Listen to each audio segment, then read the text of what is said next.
I'm Adam, Stan USMNT. This is Mr. Calcio. We're here to bring you 11 verse 11, the breakdown, analyzation, and debate show where we break down 11 topics from the soccer world. Let's get it.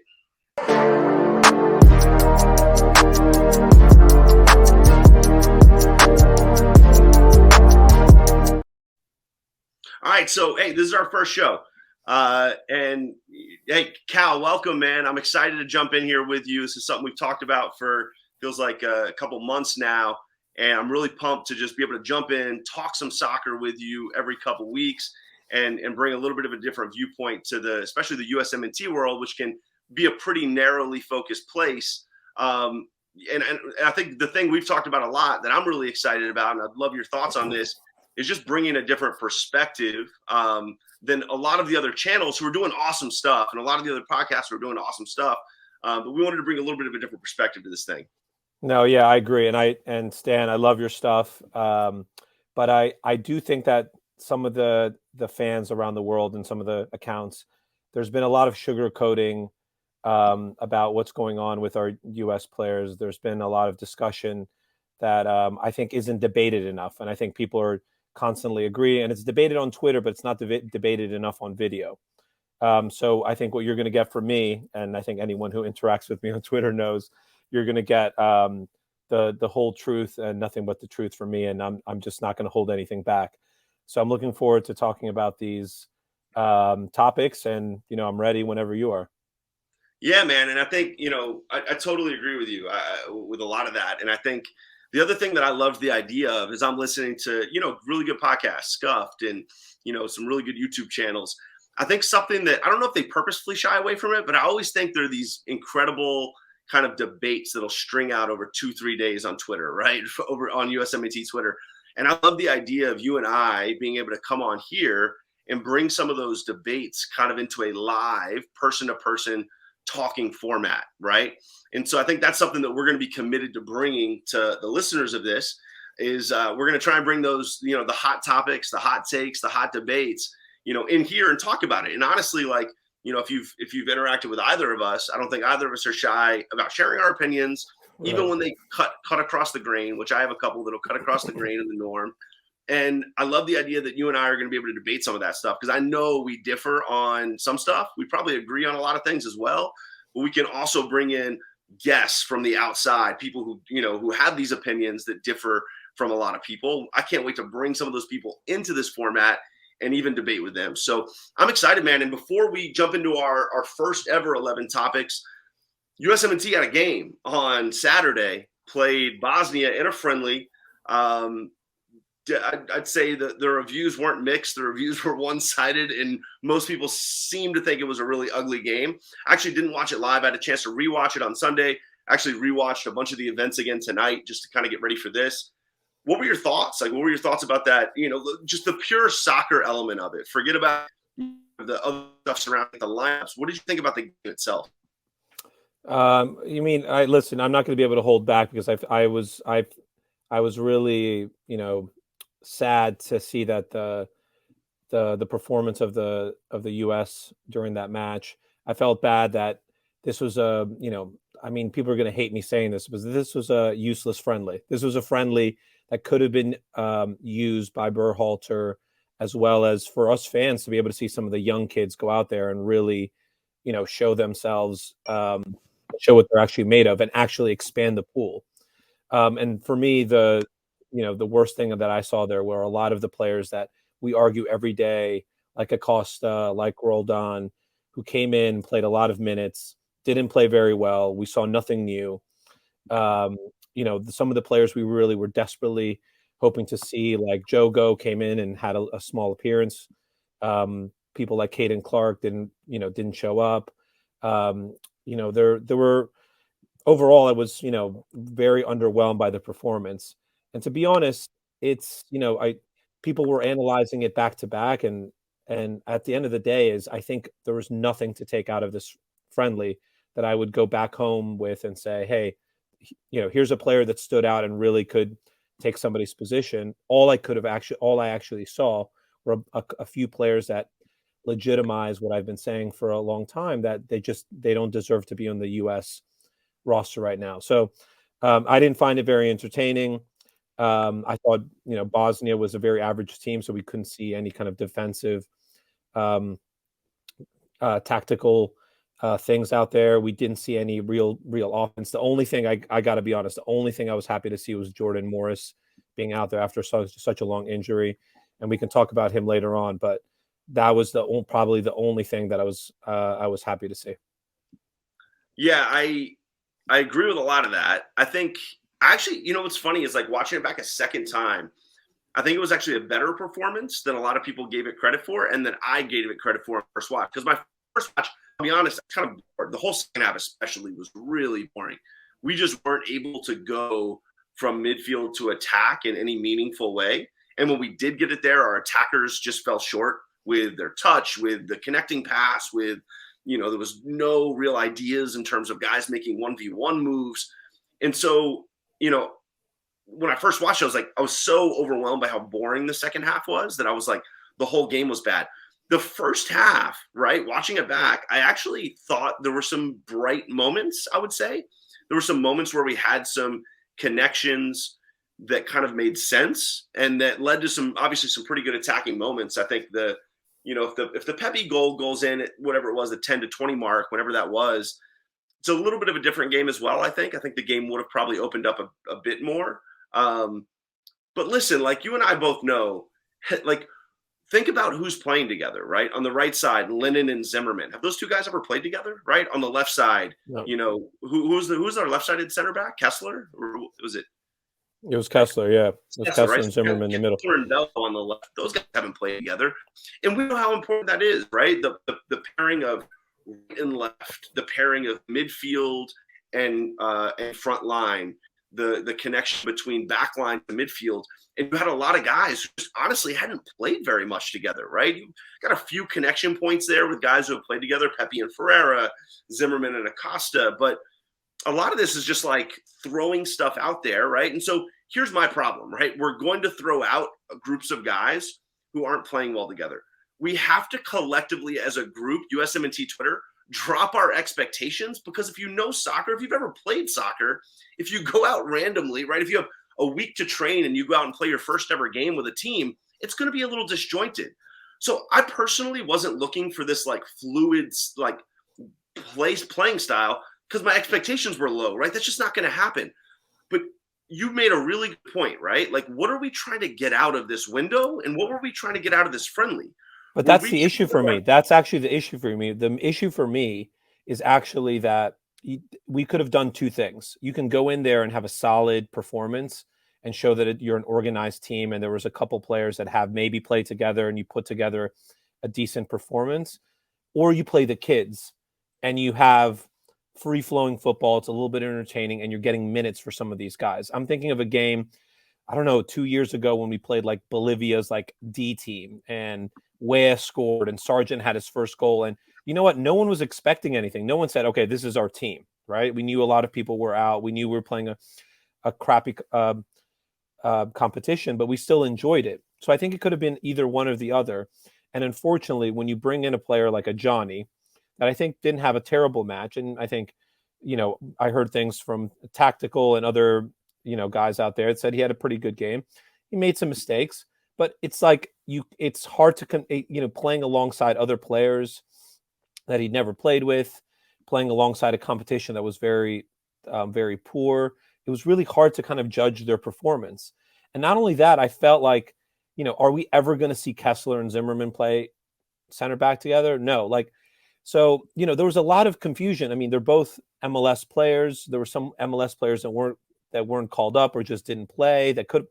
I think the whole thing was a little bit of a mess. And to be honest, to me, I still don't think it accomplished anything. I don't think we took out of that game someone who could take someone's position clearly, going forward and at any position, because we just didn't see enough of some of the younger players.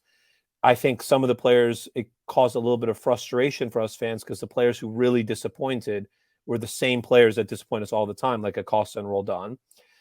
And then we didn't see, and then we didn't even get, and we didn't get a chance to even get entertained because we didn't score a lot of goals. We got a goal from Cole Bassett very at the end, which looked like, I don't know, everyone was celebrating like it was a 90-minute goal, which quite frankly, it was just it was a pretty meaningless friendly. So I think the U.S. could have done a lot more with what it had. I don't think that I don't think it was a friendly well taken. I don't know what the plan is now for those players that are in their off season. I know some of them are going to try to get moves to Europe or loan moves or whatever, but this was just, it made no sense to me. Yeah, I think it made sense to me if the reason behind this whole camp and scrimmage is to take your, I think, borderline roster guys, right? The Roldan, the Acosta. I mean, Yule has been on a roster. He hasn't been on a roster in a while, but he's a borderline roster guy, right? There's a couple other guys you can throw in there. Ferreira, borderline roster guy. And if the goal is like, hey, we want to get more looks at these borderline roster guys, we want to keep them fresh. There is a logic as to why this can happen. It's just whether or not you agree with the logic, right? So, like, Roland's an interesting. The last thing I'll say before we jump into our first topic, we'll kind of segue into a topic that relates to this to kick us off. But when I rewatch games, often I find that the narratives that I read on Twitter are just flat out wrong, right? And so, like, here's a narrative that I read on Twitter that upon rewatch, I was jarred by how wrong it was. Christian Roldan was terrible. He wasn't terrible. That's false. Like, that's just false. I don't like Roldan. I don't think he should be on the national team, right? Like, I think we both agree there probably. Right. I don't think he's good enough. I don't think he's a good enough 8, but he was good in that game. I mean, he like connected a bunch of passes into the attacking third. He was the only bright spot in the second half. He connected all of our passes into the final third. He didn't really put a foot wrong defensively. Like, he was good. Like, and this is something I just want to say because it's one of my pet peeves. We have to separate two things. This player isn't good enough. I don't think he's of the quality that we want on the national team if our ambition is high, right? And this player always has a terrible performance. Those aren't synonymous, right? Right. But so my pushback though, did Roldan do anything? Like, he connected passes, but for somebody who's supposed to be a set player in this midfield, right? Who Berhalter considers a leader and can sometimes wears, the number 10 jersey when Pulisic is not there, is what he did in the game against the opposition good enough? Was that performance? No. So he can have an okay match. Of course, that's true, right? Like, of course he's not good enough, but he wasn't atrocious in the game. And I think people need to stop. Like, it makes me think when I read that, I'm like, okay, you didn't actually watch the game, right? Like, you can't say Areola was bad against Jamaica, right? I don't like Areola. I don't want Areola to start. I think it was a joke that he started over Weah at the time. I still do. We can't say he played poorly just because we don't like him. Do you know what I'm saying? We can say I don't think he's good enough, even though he played decently tonight. That's not going to work against good comp. There's a lot of stuff we can do, right? You can do that same thing with Roldan. Roldan connected these passes against U21 players for Bosnia. It's like their D team, right? That's not going to work against Mexico. Totally agree, right?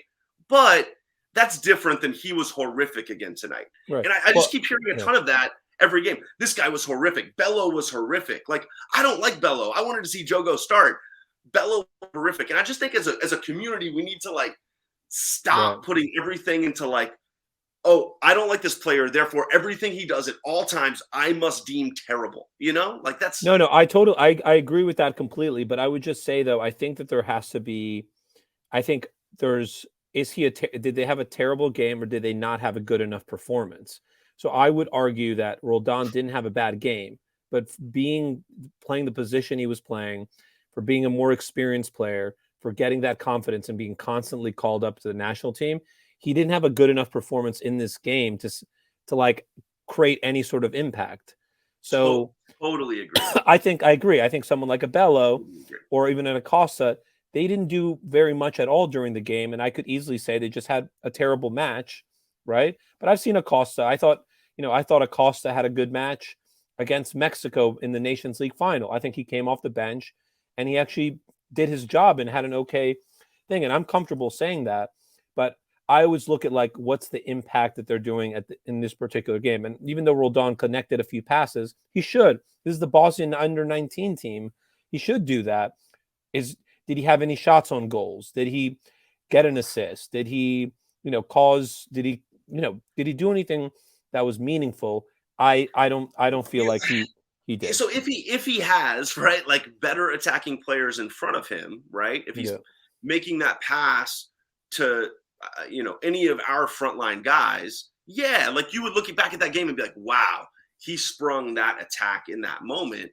But we didn't, right? The 6 passes he made that I thought were like really good moments for him, they all ended in nothing, right? I think one actually ended in a decent attacking opportunity, but the other ones were just kind of like not snuffed out by the defense, snuffed out by us in our decision making.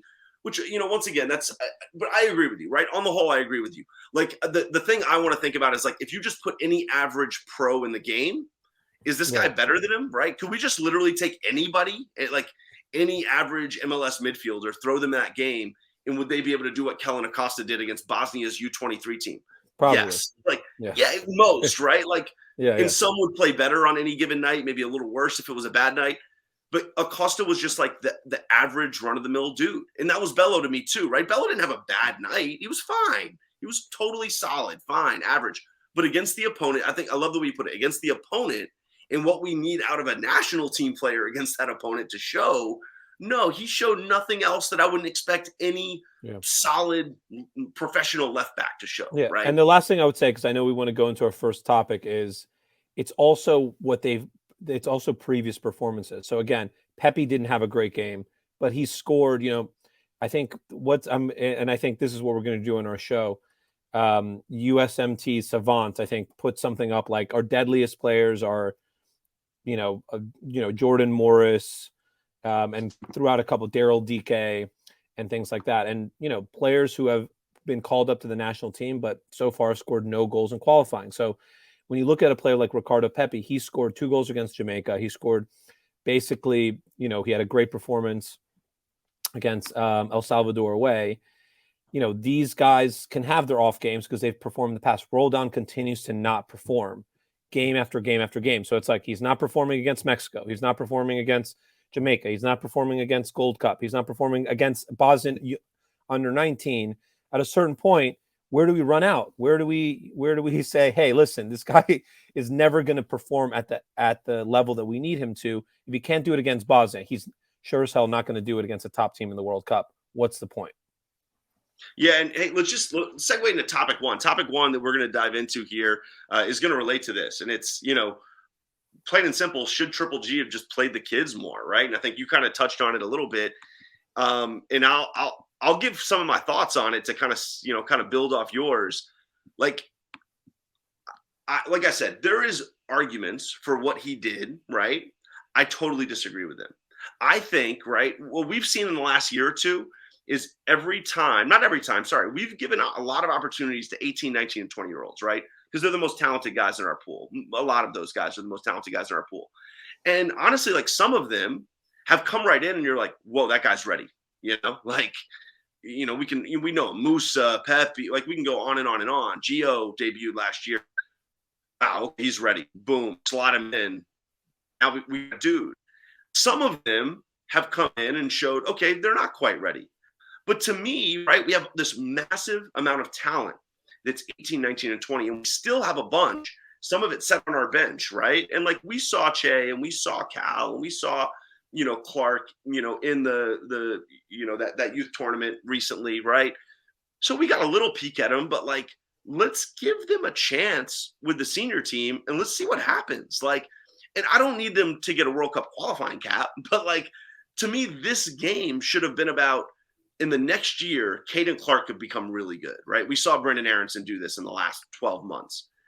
Why not expose him as early as possible? This is kind of what I've thought about Scally recently over the last few months. Why haven't we given Scally some exposure to the national team? And for him, I think World Cup qualifying served, based on what he's doing. Because these guys are projecting to potentially be really good because growth happens really fast, right? Like we both know that. Like a kid who's 18, 6 months from now, if he's really good right now, he could be incredible 6 months from now. A year from now, he could be a key integral piece talent-wise to our national team. So why, in a completely low stakes friendly like this, aren't we starting more guys that are young and talented? Or at least saying, let's split half and half. Let's go half the game for the vets that we want to get some run and we want to keep them fresh and we want to get another look. And there's no limit on subs. Let's second half, let's bring in Cowell, Bassett, Jogo, on and on and on, right? And we ended up at the end of that game, we ended up not even getting to see Caden Clark, not even getting to see Justin Shea, right? There's a couple other guys that I thought would have been interesting to get on the field. Or why aren't we having a second friendly in the window? Like everything just seems so ill planned to me. If we have any interest at all in getting some of these young guys exposure to the senior team.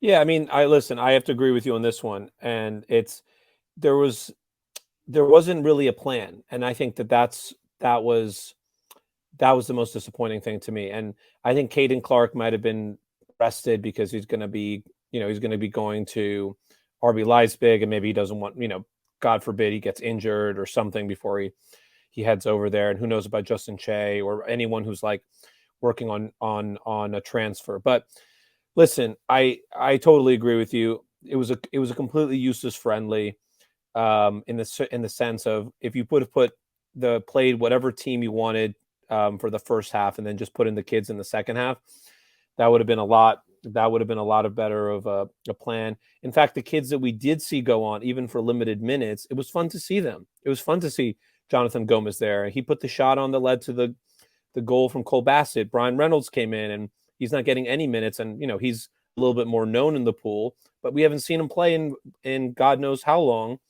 So it was good to see him back and getting a little bit of confidence. And for a lot of USMT fans, a lot of we follow young guys who play in the MLS, and those are the guys we actually want to see playing the US. So I think for a lot of the fans, they were very excited to see them and just see them all playing together, see Cade Cowell getting some minutes. Even who cares if they're ready? I mean, you're absolutely right. And the fact that they don't have a second friendly, it's like, what happens now? I mean, I don't even know. Are they still in camp, or are they all just going home? What is the plan to keep these guys fresh? And also, if some of the younger guys were looking for a move to Europe, again, I don't know. I mean, I know Brian Reynolds is looking for a loan move away from Roma. Give them the minutes, give them the time, give them the exposure, make them feel comfortable. That's what us fans want to see. So listen, I agree with you, and they should have played more of the kids. Let's go topic 2. It relates. Bello versus Jogo in this specific game. I was in a ton of Twitter debate about this exact topic. I posted a tweet that basically said, hey, why? Because, we heard Bello was starting a day or two before. And I said, why? Why aren't we starting Jogo? And I said, a part of recruiting, and I was a college basketball coach for 13 years who recruited, right? So I understand the mindset really well of 18-year-olds, right? And why they make the decisions they make and don't make the decisions that they don't make. And, I got a lot of pushback. If he needs to start in this game to commit to us, I don't want him. And it's like, that's not how it works, right? So I'm interested, what would you have done in this game? Let's take out any extenuating circumstances, that we just don't know, right? The club asked for him to not start. Let's just take those out, right? Pure and simple. You've got Bello, you've got Jogo. We weren't in camp. We're not going to know that. But just philosophically, which way would you have gone personally, Cal? Listen, I think it was fine. Listen, I think it was fine to play Bello because Bello is an out, at least from as a starter, right? Because he's kind of on the fringe as well on the team and giving him a little bit of confidence, and letting him, I think he's trying to work on a move and trying to let him to Europe, trying to get exposure. But after the performance that he had, why put in Jogo for such short minutes? You know what I mean? Give him 25 minutes in the second half, not whatever small amount of minutes he got. So I think it was fine. I think everyone's is always excited about every single prospect we see, but we can't expect that every single time a new left. So look, Paredes was also part of the pool, right? So if Paredes was there, maybe he would have played instead of Jogo, right? And then we might not have seen Jogo. So Paredes got injured. I think the mistake that Berhalter made was just not giving Jogo a little bit more minutes. Maybe it was because the club was protecting him, but I think the call was fine to start Bello. Because I still consider him a fringe left back player. I still think he's gotten nowhere near solidifying a spot in the roster, and I think he's had his performances. He's been with the club a little bit longer. Fine to start him, but I think they should have played Jogo a little bit more. I can't say who's got more prospect because Jogo, let's all remember for a second, was playing in the USL. So we haven't, I mean, we saw him for 3 minutes. So anyone who says he already looks better than Bello, like Bello at least has a few seasons in the MLS. So we'll see. I mean, Jogo is more likely going to be playing for the youth, the second team for Real Sociedad the first couple months when he goes in because he needs adaptation. The guy's also not very physically built. He's going to need time to build that out. So listen, I was fine with what he did, and I think I would have liked to see more of him from an entertainment point of view, but I don't mind that Bello started. I don't think he had a good game, but I don't mind that he started. I'm gonna go with what my thoughts been for the last week, right? And I totally believe that if you have a prospect who you rate really highly, which I hope we rate Jogo really highly as a prospect, like you said, right now, where's he at? Yeah, of course, he's super young. He's played in the USL, played well in the USL. I've watched a good bit of his USL stuff. Played really well there. Listen, I'll preface it. Bello's 19, right? I don't know what Bello's going to become or not become, but we have to have opinions on guys, right? Like my opinion of Bello, from what I've seen, a decent amount of MLS, all of his USMNT stuff, I just don't think he's that great. Like, I don't know. Like, could he develop? Yeah, he needs like a pretty steep curve to develop into a player that I think would be like starting quality on the left side. Jogo, right, who's a little bit younger, and I think what he's shown, especially his attacking prowess, I just think he's got a little bit more pop in him than Bello in terms of as an attacker with the ball at his feet and his ability to create. And that's kind of what I want. So once again, it's all biased too, right? Like it's what I want out of my left back. I think he's a couple years away for sure. But I also just pile on, okay, I don't know everything for sure, right? I've just watched a couple of his clips. But now Sociedad wants him, right? Whether or not he's going to play senior team ball, that doesn't matter. That's a pretty darn good club at a high level that's now investing in his future. You know, who's wanted Bello so far? I don't know, right? I trust European scouts more than I trust myself or anyone on USMNT Twitter, honestly. Like, I trust, people being bought. And it's not a perfect system. I get it. Guys don't always pan out. But I think that there's a lot of things that kind of like key me to go, wow, Jogo could be really good. He is in a very, very intense dual nat recruiting battle, right? He was just with Mexico, I think, a couple months ago at a camp in the last 2 months. He's now with us at a camp. Getting him to commit to us, which I think has to be a massive priority. I don't know if we have a bigger one that's a Mexico-U.S. dual nat right now that we've, won the Pepe battle. To me, he's the biggest one. And so making him feel really good about us and really good about his future, even if it is a little fake, and I know people hate that, like if Bello wanted at camp, he deserves it. It's fine. Like if Bello is better than him, Bello should get more opportunity than him right now in things that matter. That friendly didn't matter. That friendly was pointless, right? If that friendly could have been used to get Jogo feeling even better about the USMNT, that might have been the most productive thing that came out of the friendly. So that's where my brain's at, right? As a recruiter, I was always thinking, like, how can I make this kid feel really good about our basketball program, right? When I was recruiting as a basketball coach. And some of that stuff was like, yeah, okay, like technically, if I didn't do this and he didn't come, that's kind of BS. And did I want him anyway? But that's not how it works. Not in a competitive environment. People are going to be throwing out a lot of good stuff to people that are wanted. And so, yes, and would him starting have made him commit? No, but it was good. For me, it's going to be a lot of things that have to pile on top of each other, right? Attention from the coaching staff, painting a vision for what the future is with him in the program, connecting him with the former Mexican-American players, the current Mexican-American players that are in our system, starting him, right? Like, why didn't Musa commit to us? I don't know, probably a lot of things, right? But that dude felt really good about U.S. soccer after he came on board, right? Like we onboarded him in a way that you could just tell the way he tweeted about it, the way he was like, in the behind the scenes video, just his overall demeanor, you could tell, man, that guy is all in. Yeah. And that's like what we needed to do with Jogo this camp. We had one camp with him, and we needed to just go all in on making him feel American and a part of it. And to me, starting him would have just been such a good bonus to that. So are you wrong? I don't think you're wrong. I don't think Yeah. totally wrong that Bello started. For me, it was just an opportunity miss. So But you know what? I've seen that, like, and we can move to the next topic after this, but I remember when Musa didn't play 1 minute during Nations League, we all were like, all right, that's it. He's gonna leave. I think honestly, I think it's the gut feeling of the player. And I think if he feels like he's part of the team on a 5-day camp and he got his minutes, and as far as we know, in that camp, maybe Bello showed a lot better than he was, and it would have been like, wait, are these guys just playing me just because they want me to commit? So I think I personally don't think that we're going to lose Jonathan Gomez just because he didn't start. I think he's got a lot of soul searching to do on his own. I still think that over time we'll understand if he's going to commit, and you know what? And that's another reason why we're not going to lose him for any one thing, right? We're just not.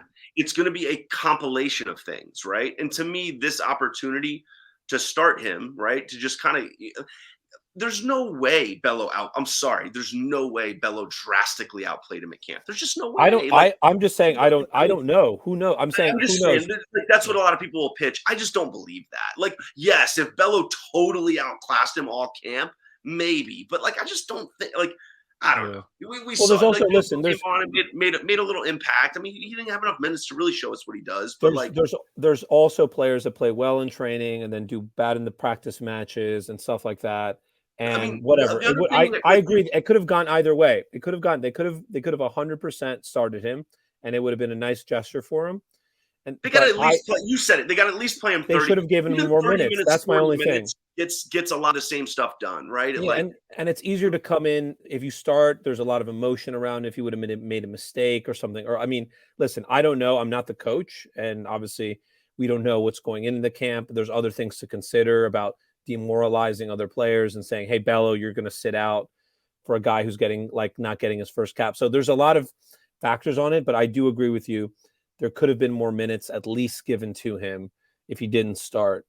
I personally feel like he's eventually going to commit. But I think it's too early to tell right now. All right, you got to go on the record right now. I know you know enough about him, but you just it's a yes or no. You can't come out and be like, I don't know enough about him. We don't know enough about him. I've gone on the record, Jogo over Bello. On the record, who do you think ends up being a better 5 years from now? Who's a better player? You have to pick one right now, gun to your head. Listen, I don't rate Bello at all, so I think it's easier for me to say I think Jogo eventually over time is going to be a better player. I've never rated Bello. I think he's okay. Jogo, you heard it here. Well, yeah, we'll see. And this stuff is, we've been around long enough. We know this stuff is playing craps a little bit, right? Like, you never know. But hey, let's jump into our next topic. So next two topics, we're just going to break down some positional stuff with the current USMNT roster and just kind of where stuff stands. So I think coming out of even this friendly and coming out of the World Cup qualifying windows from 2021, I think one pressing question is just where does the 8 stand, specifically the backup option at the 8. So we played Leggett, Acosta, Busio, rolled down a little bit as a sub. I guess you could say we obviously know the core guys, Musa, McKennie. A lot of people like to throw Reyna in there. I think that's fine as well. Reyna could play there. But outside of that core 3, right, who is, Scuffed always says the fourth 8, right? Who is kind of that backup 8 ideally for you right now? If we have a big game tomorrow, who's that guy for you? Honestly, I think the first person that I would bring off the bench is Busio. Listen, I'm a big fan of Busio. I think that he can come in on almost all 3 of those positions in a different way. He's played the 6, he's played the 8, he's played the McKennie role. He can lie back. I think he can play all 3. If we're playing a 4-3-3, he can play all of those positions. So if we consider him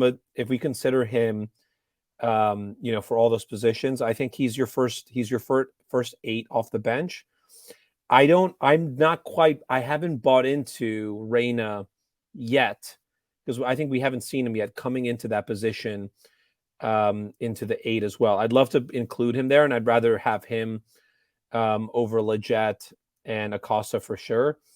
But to be honest, like I think that I think for players that are actually getting decent caps right now or have gotten caps, unfortunately, I think the three players, if I had to call tomorrow, outside of the starting three would probably be Busio, Acosta, and I'm torn between. I mean, this is basing if everybody was healthy, as well. I'd love to. I mean, I don't know. I have to see a little bit more of him because I didn't see tons, but I think Williamson would be an interesting person if he was healthy.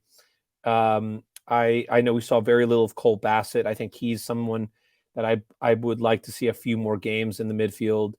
I think Rain is an option, and I also think that we have to start thinking about bringing Tessman into the group because I think he would not be a bad idea as bringing in somebody who's tall, big, who can win balls, and he's got a decent feet if you're trying to protect the lead or if you want a little bit more defensive-minded positioning. Again, if Venezia can bring him in against Juve to kind of defend the lead, can the U.S. bring him in to kind of bust some heads, win some corners going forward? So I don't think Leggett and I don't think Roldan I don't think they bring anything. I think what Musa can bring at the 8th position or McKennie is great, and I think Busio to me is 100% has to be part of that. And I think Acosta right now there's no one else. I think Acosta has enough decent performances in my head that I think he still needs to be called up. Unfortunately, as part of our midfield crew. The guy you didn't mention that is on the top of my list that I just need to see more of. I've watched a lot of him with Heracles, and obviously he's had like some really short cameos. And I wish he'd gotten to play the Gold Cup because I feel like that would have been a much bigger sample size where we could have really gotten to break down how he fits with the group and in the system. Is Luca De La Torre, and I think that here's my philosophy on this, and it's going to differ from yours for sure. It differs from a lot of people's. Yeah. I want Busio on the roster. I think there are going to be certain games that his skill set are going to be needed, and that we want him coming into a game late. We might even want him starting in these like 3-game windows in a specific game where we need somebody to unlock defenses more. We don't need to be as physical in the midfield. But I think Luca De La Torre is much more of a like for like with Musa or a like for like with McKennie.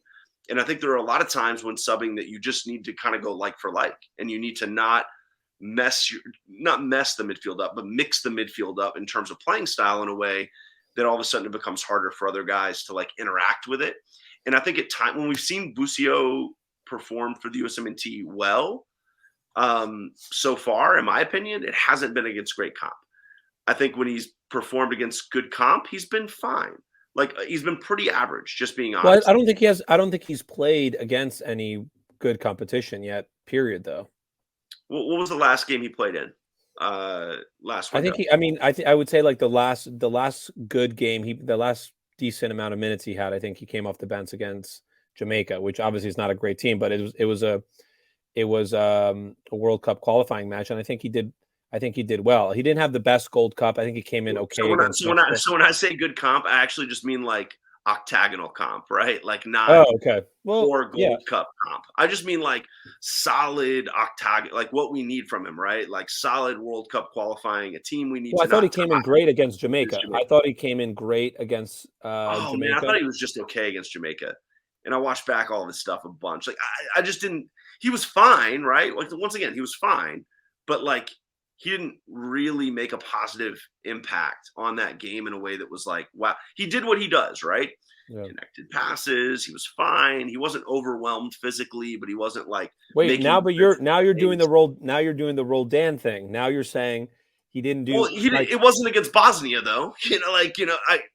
If he did that, if he had that kind of performance against Bosnia's U23, like we just said, we'd have a little bit more of an issue with it, right? Yeah.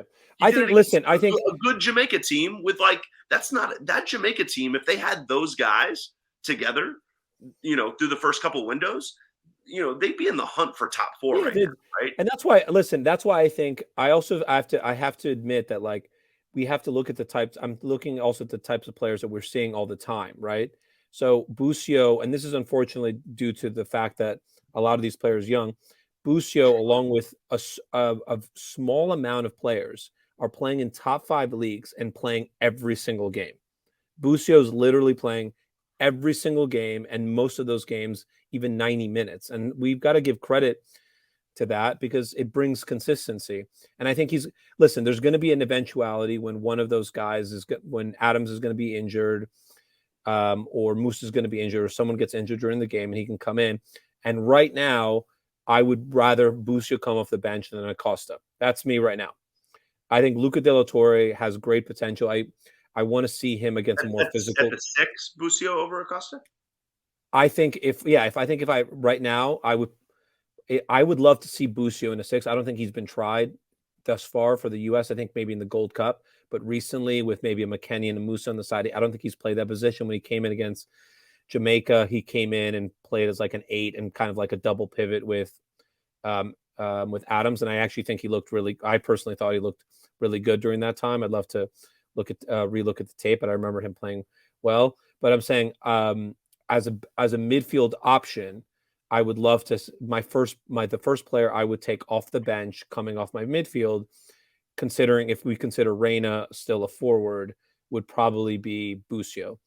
And I would definitely do that over Acosta, definitely over Leggett, definitely over Roldan, which are other options. Luca De La Torre, I like him. I like him a lot, and I think he has a lot of potential. But it's hard we're seeing him in Hercules, we're seeing him in the Dutch league. He's had some good performances, but he's not getting minutes. He's not getting minutes for the US. And it's hard for me to be like, hey, he can jump in and do that. But where I've seen Busio come in for a little bit, he's had decent enough matches that I trust him a little bit more. Yeah, I think what's a bit unfair on my Busio take is that, especially the Jamaica game, right? Like that game actually wasn't really catered to him and his playing style, right? It was like, rough pitch. We weren't really in a good flow. He's going to be a player that's much better if we're in a good offensive flow, right? And if players around him are connecting passes, right, neatly and succinctly, he's going to be a guy that like really thrives in that environment, not in an environment where it's like super helter skelter, right? Which is what that Jamaica game kind of strangely became. Yeah. I heard there was like pitch issues. It seemed like there were, right? Like didn't seem like we could really get into a flow, and he's not going to be good in that environment. So I haven't seen the reason I don't think I've seen him play great yet. I haven't seen him have that performance that's like, whoa, okay, he's arrived. I haven't seen Luca do that either, just to be fair, right? Yeah. I haven't seen either of them do it. It's a little bit of a crapshoot still for me. I do think it's situational for me. I think we're probably close to the same page here where like those are the two guys. And even though I don't know much about them, I do know what Leggett and Roldan and all these other guys bring. And it's nothing. I mean, it's so bad. Like No, and I over and agree. over I and think we over just need to again. see other solutions. I think it's time to see other solutions. And it's sad, I mean, we'll see when the next time we have our A team for a friendly, but it doesn't look like that's going to happen before the January qualifiers. Hopefully by that window, Reina's starting to play back for Dortmund again. We'll see, how all the players are progressing and who we play in those 2 games. But I definitely think we need to start looking at other options because I don't think Leggett or Acosta or Roldan are our best solutions coming off there. And out of those 3, the one that I'm more comfortable with is still an Acosta coming off the bench and at least playing a more defensive-minded role. When Acosta plays in a role where he's got to really dictate the game, he's just not at the right level. When he's there to just close the door and help out in defense and just frustrate the opponents and make some tackles, I think that's where he's had his better games. But let's go pretty quickly through these couple. I think we can. Just for you, right, in a 30-second window, what does the 9 look like for you? Topic 4. What does the 9 look like for you next window? There's a lot of uncertainty right now. What does it look like for you? I think Pepe's still our best number 9. I think he's still somebody that can really showcase all the qualities that we need in our center forward. He can score. He's been able to pass. He's been able to do a lot of great things. I think he's got to get called up. I don't think would really not like to see Zardes. I think Sabachu now is in a little bit of a in form, and he scored 4 goals. I get it. It's in the Swiss league, but at least he's scoring goals and he's playing consistently. He's got a little confidence. I think he needs to get back in. I don't think Zardes did enough in the last window to merit getting recalled up, especially because he's going to be in the off season. He's definitely not going to go to Europe from what I know. Sargent has not done hardly enough. So I would call up 2 number 9s. I would call up Pepe and I would call up Sabachu. Yeah, I would call up those 2. I think there's an argument for DK, but similar to these other guys, probably fighting for a move, might have just made a move, right? Or he's going to be totally out of, in-season shape. I do think I wasn't a huge DK guy last year. I kind of pushed back against how heavy people were on DK, but I think it's gone the other way now, right? I actually think he's better than he's now getting credit for. Like, we've gone the total other way on DK. I think he's good, and I think like what we need, and I think Sabachu, right, or Pioch can fill the exact same role. What I want out of a 9 is I want like who can we put on in the last 20 minutes if we just need a goal and they can kind of create a goal out of nothing, or they can get on the end of something. Pioch, right, has proven that. That big goal at the end of the Honduras game, he's done exactly that. And then I think DK, while he hasn't done exactly that with USMNT, he did for Barnsley. He's, was super hot at the end of the MLS season. So I'd like to see him get himself into a situation where he can work his way back in. I don't think it's in the January window, so I'm probably going to agree with you there on those 2. So, hey, we're 4 top 10. 5th top. Where's Pepe for you if you have your choice? I'll kick this off. You kicked off the last couple. So if I have like my ultimate choice for where Pepe's going, and I could almost like choose, right? And it could be more like a video game. I could place him on a roster. I would place him on Salzburg. And the reason I would do that is because, one, they dominate their league and they get a ton of scoring chances. And I just think it's really important we're seeing it with Sargent, right? It's really important for young players to play in a place where they can get a ton of chances. They can succeed a bunch, fail a bunch. When they fail, it's not that big of a deal because your team's really good and you're going to have another chance, right? Coming next game, and you're going to be able to kind of make up for it. I think where Sargent has really gone wrong is like, he just was in such a bad environment. Both of his environments have been terrible. He just doesn't get service. He doesn't get chances. He's botched a bunch as well, right? We know that.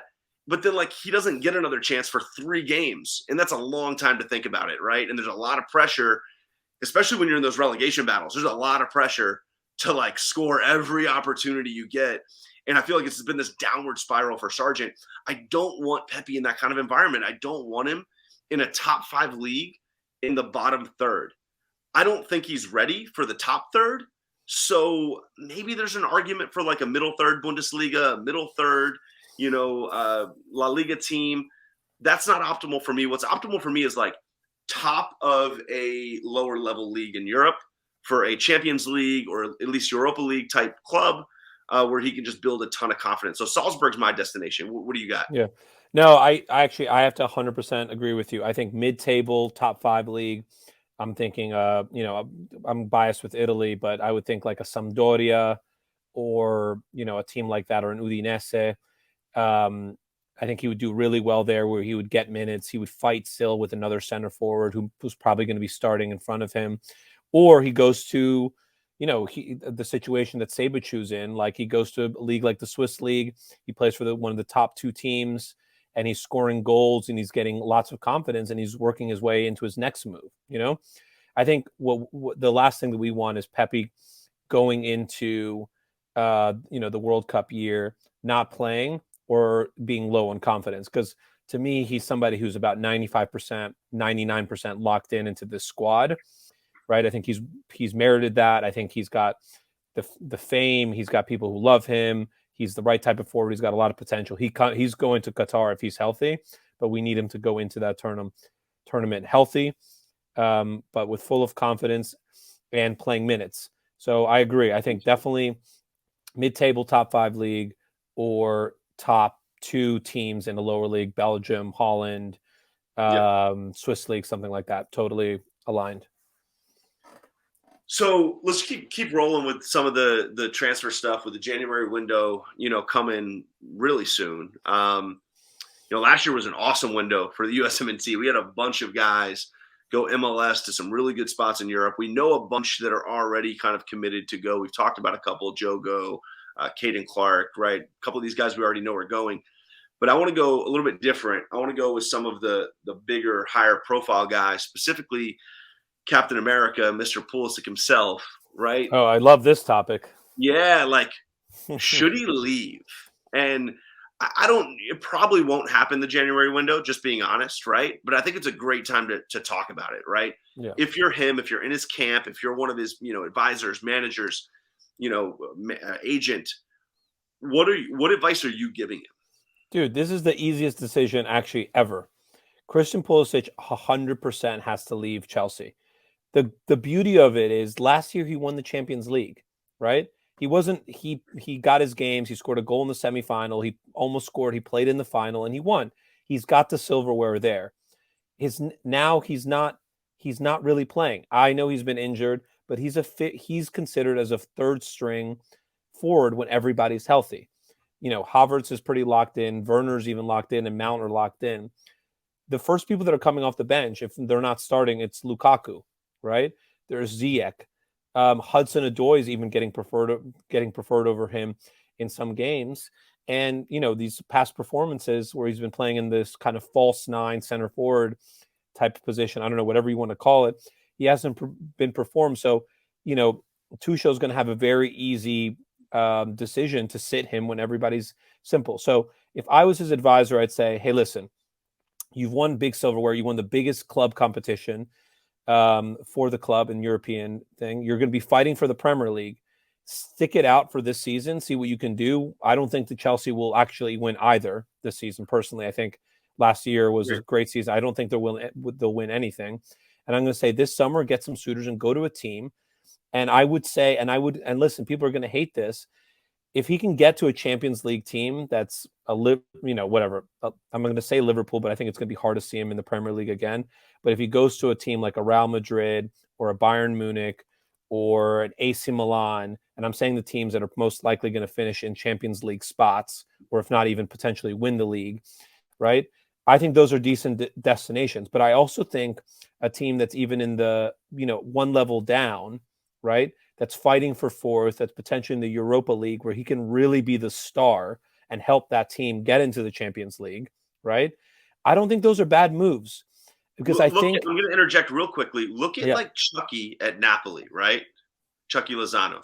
Yeah. Like he is a game in, game out starter. And he you watch Napoli probably more than I do, but I've watched him a good bit. He plays confident. He plays aggressive. He knows what his role is. He is just a core guy. And I'm of the mind, I would much rather all of our guys, right, no matter what level that is, and this is how I felt as a recruiter as well. I was like, dude, you're going to be so much happier going and playing in a Division III program than sitting on the bench at a D2 program for 4 years, right? Yeah.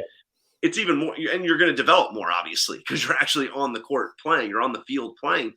And that's how I feel about Pulisic, right? I'm going to play devil's advocate, though, real quick.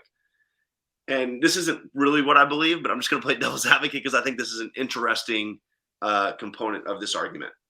He shouldn't move because he's injury prone.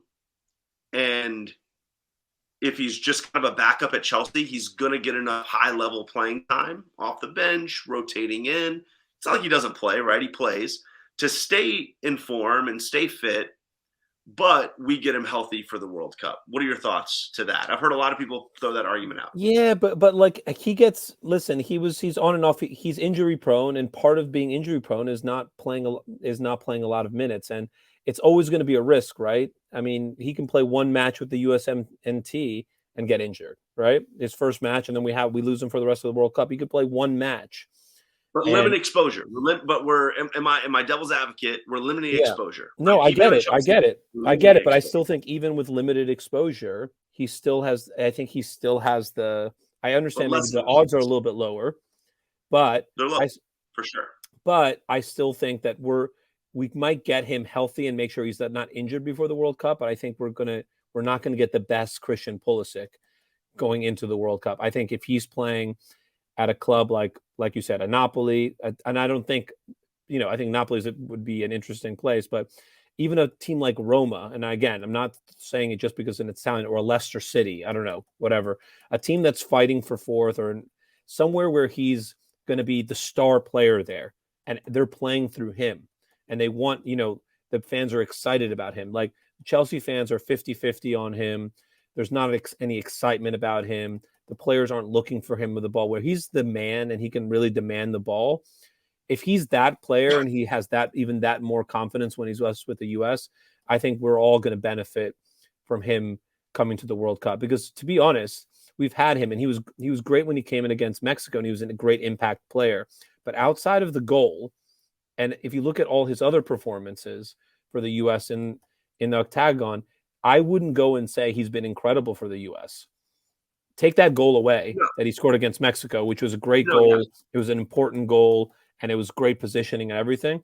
He hasn't been great. He hasn't been good for a while. If you look at his Pulisic years ago when he first, when we didn't qualify for the World Cup, and if you see him in those games, he was an absolute animal. He was on the wing, and it was like he was unstoppable. And now I feel like he's had those moments at Dortmund. He has actually had those moments at Chelsea early on when he had a little bit of consistency. He's past that now, and I think Chelsea's over him as well. I wish I could argue passionately for my devil's advocate and make this more interesting debate and argument, but I really can't. Yeah. Because I firmly believe for a long time when he went to Chelsea, I didn't think that was a good move, and I was very much in the minority. People were like, no, he's ready. I just did, I know how Chelsea works, right? I've been watching Chelsea in this iteration of Chelsea for 15 years, right? Which is managers in and out, players in and out, perform or die. And I just was like, and I think he's actually been served by being there, right? I actually think it has been a good move because I think he's gotten a lot out of this 2-year period, right? Where he's had to fight. He's had some cool success. He's proven he can play at the in a Champions League final and Champions League knockout stage and perform at that level. He's proven he can carry a team into the Champions League, which is what he did after the restart. So he's gotten some great stuff out of it. But I totally agree with you. I think right now we need him to go somewhere and get consistent playing time as close to the role that we need him to play as possible, right? We need him to be our guy. If we really want to make a run, he has to be the guy. And if he's not going to be that, there's a cap on how far we can go and how high we can go. And so I totally agree. I don't know the exact destination.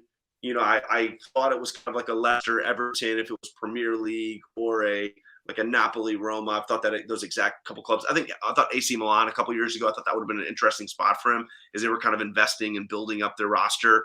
But I think it's going to be hard now. It's going to be hard now because I think another thing that we need to remember is he's a very priced commodity now, because that's the hard part. Top American player. He's going to he was bought for 60 million euros. I don't think Chelsea's going to sell him for 30 or 40 or 50. No. So I think it's going to be the minimum at the 60 to 70. That's what's going to limit him from going to the places that we just said, right? Those teams actually can't really pay that for a player. Well, I think teams that are going to be able to pay are teams like the ones you mentioned, Bayern and Real. And so he's got to make sure, right? If I'm in his corner, he's got to make sure to go to the right one. I do think there is one that he can, be the guy at, be one of the guys at. He just has to make sure it's the right one, Yeah, I mean, I really think what's going to happen is he's probably going to get a season-long loan next season at a big club, and then he's going to have a great season, and then that team is going to commit to buying him, like a Coutinho to Bayern, right? Or granted, they didn't actually end up buying it, but we've seen that happen a lot recently. Right, you see it right now with Griezmann. Right, Griezmann, I believe, is on a loan to Atletico. So all these high-priced commodities that people don't want to buy, I could definitely see that. I think that's a really, really good shout. And I think what they'll do is they'll say, "Hey, yeah, exactly." And then I think if he has a great season at that club, then that club, can bid to buy or get some sort of deal with Chelsea to pay it over time, whether it's installments over. I mean, we're not we're not in that business, so we don't know. But listen, I think it's time for him to move. He's won the biggest club competition he's going to do under Chelsea. I don't think he's going to be a protagonist as long as Tuchel's he's the coach. limited. To me, I think I've seen you tweet something about this. I think he's limited with Tuchel, honestly. I think the system But that's the whole thing. So is highly committed to playing just doesn't allow him to do what he does best, right? He's constantly being fit into either like, one of those kind of like internal 10 roles, or the false 9 we've seen recently, or the wing back, right? Like we've seen so many things. They just can't get him into a place under Tuchel where he thrives. Well, you know what I saw the other day? They were like, Pulisic shouldn't leave. He's like Neymar at Barcelona, and now he wants to go to PSG and like be the guy. I'm like, no. Neymar was starting every single game for Barcelona, right? And he was like a set person. And fine, he was overshadowed by Messi, and that's why he wanted to go to PSG and be his own guy. But Pulisic is not Neymar in the situation. He's a bench player, and he was still a bench player last year. And he came off the bench, and he played his minutes, and he was a super sub, and he started a few games, and he did well. But he was still second string.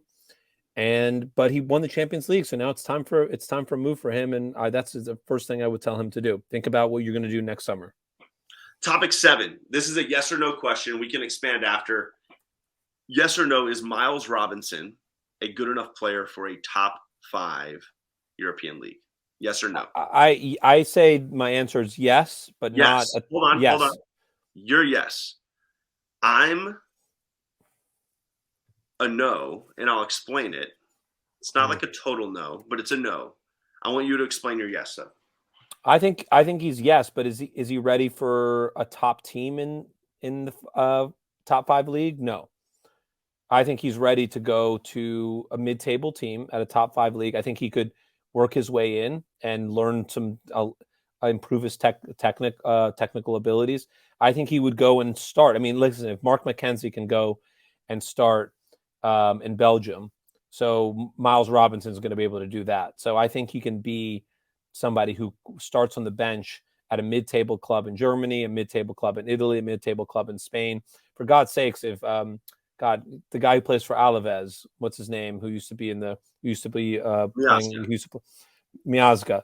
If he can start some games in a top 5 league at Alaves, then I think Miles Robinson might be able to at least play at a top 5 league, and if not, start at a smaller club. I actually agree with you. Here's why I say no. It's a semantics game for me, but this is just how I feel. Is Julian Green a top 5 league player? Technically, yes. Technically, I'm sure like he could fit in on the 17th best team in Spain, on the bench, right? Like that to me, when I ask and when I say, if somebody asks me, is he a top 5 player, right? Can he play? I'm thinking, is he a top 5 league center back? Is he that quality? If my goal is to go from 13th to 7th this year, is he the guy that I'm like, I need to bring Miles Robinson in? We're trying to go from 13th to 7th. We're trying to go from 8th to competing for the Champions League, like Wolfsburg did a couple years ago, right? We're trying to, we just got promoted, and we're trying to boost ourselves from, 18th to 14th. There's only one scenario that I just named that I think he's good enough for, and it's the final one. It's like, hey, we know we're going to be bottom 5, and we're just trying to survive here, man. And we need somebody who's good enough defensively to just help us survive. We're going to have pressure on us all game. We don't need a guy who can really pass it that well. We don't need a guy who can play with his feet as well. That's the only scenario. So yeah, I guess technically he can play in the top 5. Yeah. But I don't see the offers coming. So once again, I just always trust the market. I don't see the offers coming. And could he get some sort of, offer or loan move from a, like you mentioned, like how a Miazga has, right? Yeah. Maybe. But I think he's a player, and I'm going to get a lot of slack for this. I think he's a player that we overrate a lot because he's had a nice year with our national team. And he's had a nice year. And I give him a lot of credit. And honestly, right now, I want him on the field for us, right? I don't want to hate on him. He's good. I like him on the field. But I think that his upside is way more limited than a guy like a Chris Richards or a lot of other center backs in our pool. And I think that he could go into a top 5 league. I think he goes into more of like a Genk Ghent type situation if he's moving to Europe. And then I don't know if he ever works his way. So let me reframe the question. Do you see him on a top 10, top 5 team? Top 10 in the table, top 5 Euro team? Do you see him ever playing? Listen, I think so. I would say this. I think would he start right now in a top 10, top 5 league team? Right now, I don't know. I think I would maybe lean towards no, right? Do I think that he could be an asset for a top 10 team to be on the bench and be an option and learn and be somebody if you could get him for a small price? Honestly, I would take listen, I think the what Miles Robinson has is he's actually a good defender, right? He can defend well, he's very quick, right? Where he struggles is his passing and is just some of his technical qualities. But as a really like hard-nosed, fast defender, I think he's somebody who could be an asset in in a team. But yeah, I think I agree with you. I think he could go and start at a Genk or a Belgium, maybe Dutch league team, Austrian league team. I don't think he'd walk into, but I think he's capable of it. I think he could go there too. And I think the argument, same thing would be for like a Walker Zimmerman. Like, could these guys get minutes and play for the team? And I also do I think it would be worth it for them? Yes. I think if both Zimmerman and Robinson went to a top 5 league and managed to come off the bench and play a few games and get it under, I think it would massively help them, especially during this offseason. Hey, we got 4 topics remaining. This is going to be speed round, 4 topics. It's okay. all the exact same category. We're sticking with January transfer window stuff. And we're going to go rapid fire on these 4 guys. And then we have a little bonus that'll kind of expand on it. Do you think these guys should or shouldn't move in this January? Player 1, topic number 8, Serginho Dest, yes or no? Listen, I think if Xavi really doesn't have him in his plans, I think Serginho Dest has probably a lot of suitors, and I would love to see him in loan where at a team that would use his attacking prowess. I would take the loan offer and play somewhere. I think there's, as different to a lot of other players, Dest looks like somebody who would go on loan, play a lot more, maybe continue to improve his defensive skills and come back to Barcelona in a season. I would go if I was him. I would stay if I were him. I would stay and really investigate what my future at the club is, and then I would make that decision in the summer if I were him. Like, I just think he hasn't been there long enough with Xavi that I wouldn't want him to leave yet. I want him to really fight for the spot. I want him to figure out if he actually isn't in the long-term plan, which I don't think he can really know after a month. And then I want him doing exactly what you just said next summer, which maybe is even a season-long loan next year to then come back, which who knows, right? The manager might be fired by that point. It might be a different manager. But I don't want him to leave right now. I want him to fight. I want him to fight for the rest of the season. And honestly, I want him to kind of stick there and see if he can win the spot. Topic 9, the player is Brendan Aronson. No, if I was Brendan Aronson, I would stick it out. I think he's in the Champions League round of 16. So why would he leave now and not play those matches with his club? This is a huge opportunity for him. I think Salzburg is playing Bayern Munich. I mean, dude, stick with the team. You're starting every match there. And you're going to be playing against Bayern Munich in the round of 16. You're most likely not going through. Stick out the season, have an awesome World Cup, and get your next move next summer. Totally with you on this one. I think January transfers are tricky too, right? That's the thing we don't always remember is you're going into a team in the middle of a season, right?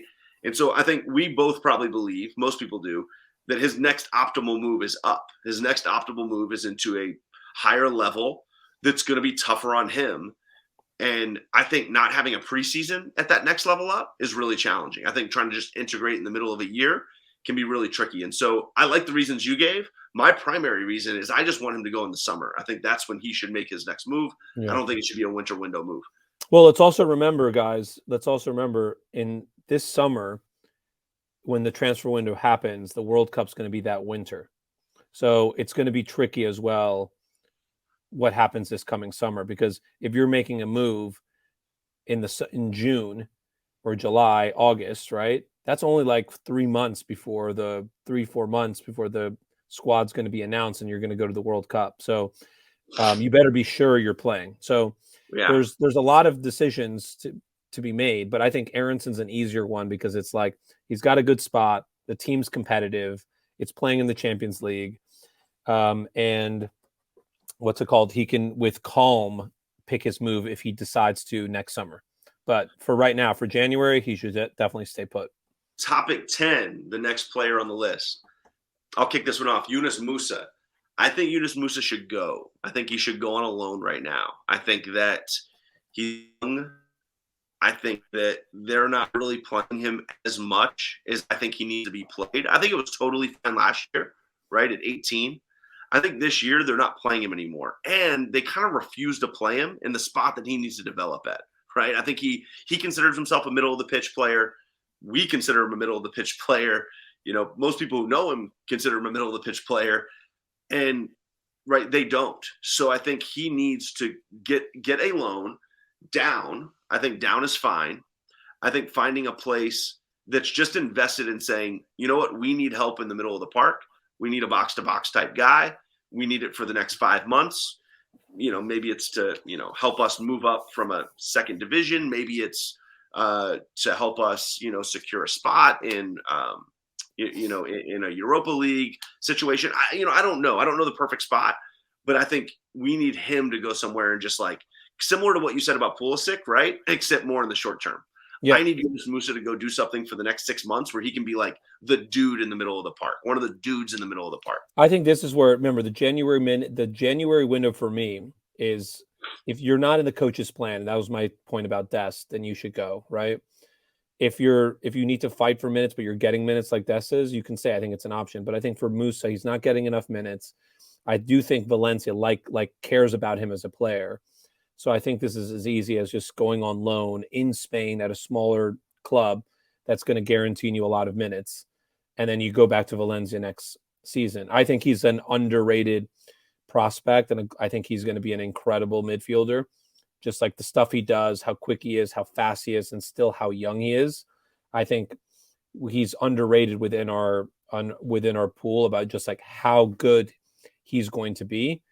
Going forward, considering if you look at someone like a McKennie who's 23 years old and he's getting better by each season, man, Musa's 18, and I think he's got so much more potential. So if he can get some solid minutes in January, go back to Valencia in the summer, and then, play a bigger part in the beginning of the season before the World Cup, that's the right thing to do. So I agree.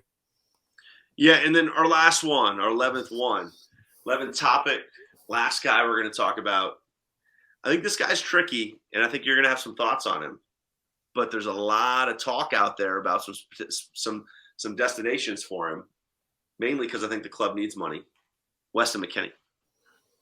Oh, man. Listen, McKennie, there were times where I think he should have considered maybe a January move, and that was in the beginning of this season under Allegri, when Allegri was not playing him and he was out of form and he was getting bad press off the pitch, bad press in the USMNT. Like, things were just not going. But he's turned it around.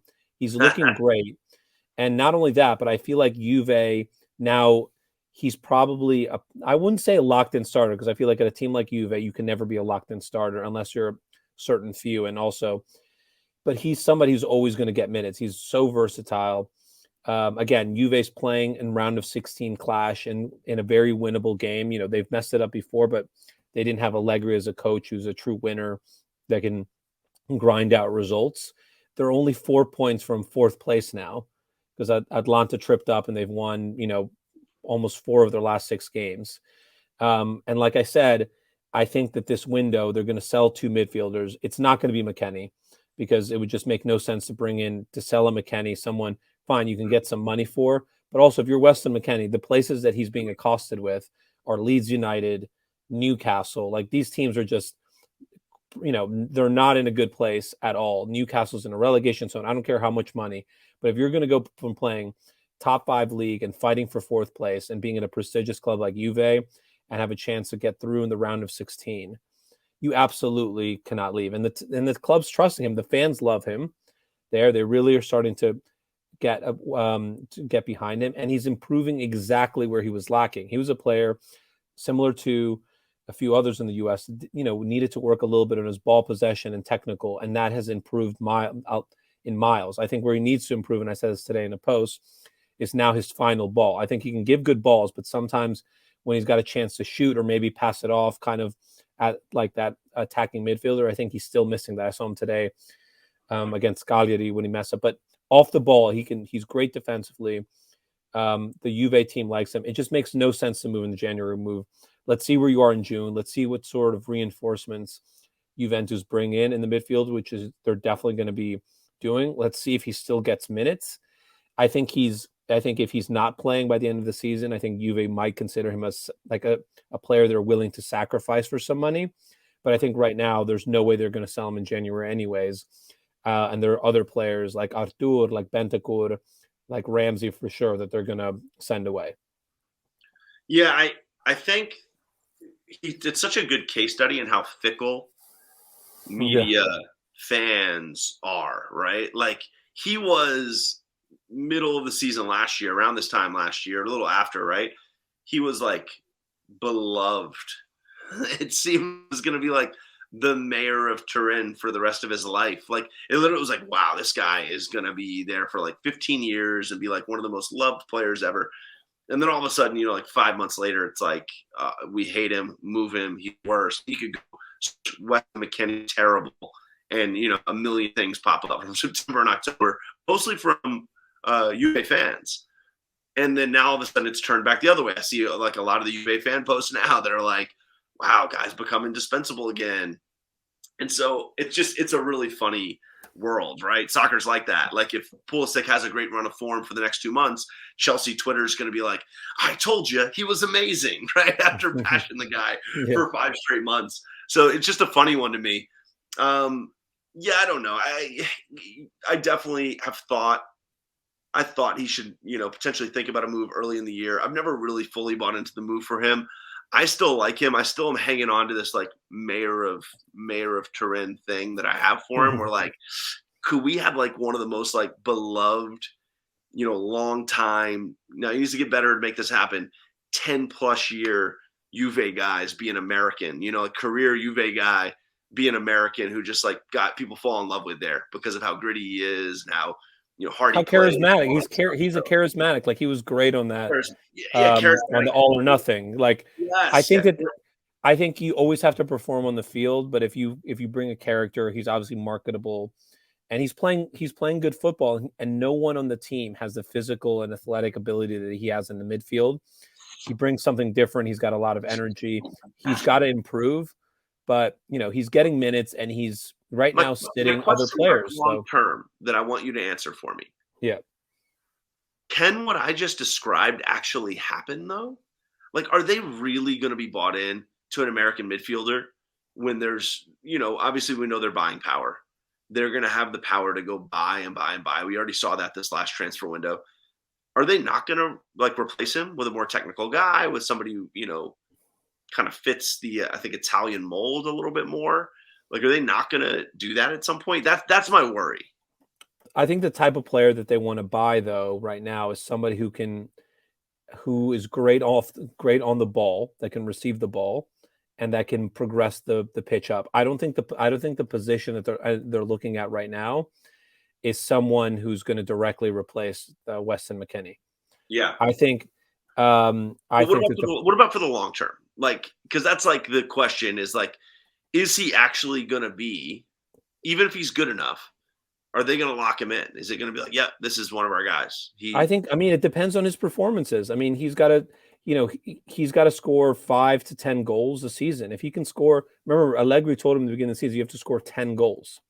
And I think that's the expectation. I think right now, with a better Juve, McKennie could, from an assist perspective, Jesus, how many times good assists has he's given and they haven't been concretely put away by Morata and Chiesa and all those guys. I remember one, yeah. Yeah, so listen, I think he can be there for a while. Is he going to be a starter for the next 10 years? I don't know. But I think that they would buy into him, and his type of attitude and his type of work rate. If he can continue his performances and get better, I think he's got a future. Not only that, but his starting salary is not high. Yeah. So I think they can consistently bump him up. And he doesn't, I don't think he's a guy who's going to start asking for $10 million.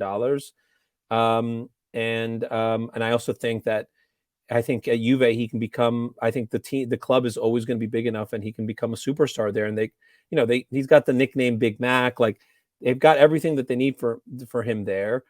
And I think he's also going to realize that if he can have some good performances under Juve and play well, he's going to play. That's the beauty of it. He's going to play. And quite frankly, McKennie is a type of player I'm not even worried about, because I think he's got enough suitors around the world that would take in somebody like him who can work hard, who can win the ball, who could score 5 to 6 goals a season. And quite frankly, I think the next thing is like, well, is he willing to come off the bench sometimes? And I think he thus far has shown that he can. Hey, that was our 11th topic. I have one last one for you. If you have one, cool. If not, I think I might have a couple. If you could just create a move for anybody else that we didn't name and talk about here, is there anybody that stands out? Like, yeah, this guy in the pool could really, really use a move. It could really bolster, their standing here in the next 6-7 months, which we know is going to be huge. Anybody that sticks out for you? Honestly, I think the two guys I would love to see move. I think one is John Brooks. I think John Brooks needs kind of like either the McKennie treatment where he comes back and starts playing again for Wolfsburg and starts showing them that he deserves to start, or makes a move somewhere where he can really solidify himself. I think he'd be probably a low budget move in January that could come out of nowhere.